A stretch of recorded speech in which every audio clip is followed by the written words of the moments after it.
daawadayaal ku soo dhawaada barnaamijka falaqaynta Bollywoodka.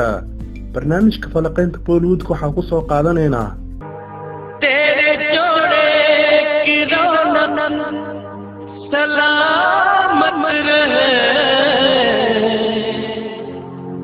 तेरी जोड़ी हमेशा खलकती रहे atooraha caanka ah door walbana sameyn karo Aftaab Shivtasani ayaa mar labaad dib u guursaday xaaskiisa Nintusan waxayna dhigteen xaflad aroos oo heer sare ah.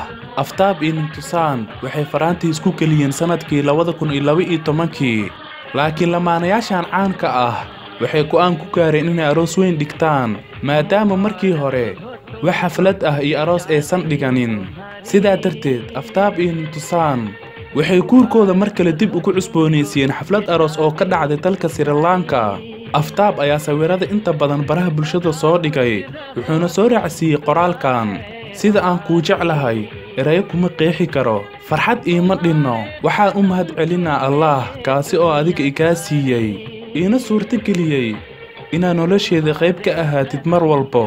Aftaab saaxiibkiisa Tushar Kapoor ayaa arooska ka soo qayb galay wuxuuna Tushar yiri waan ku faraxsanahay inaan Sri Lanka socdaal ahaan arooskaada u imaado waxaan kula qaatay waqti wacan farxad iyo nabad ku waara adiga iyo xaaskaada.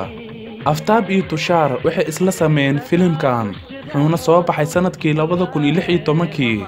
Aftaab Shivtasani wuxuu ku soo caan baxay filimkan Masti waana filim daawashadiisa laga xiisa dhigaynin waxaana adriisha ka ahayd Ormilla wuxuuna soo baxay sanadkii 1999.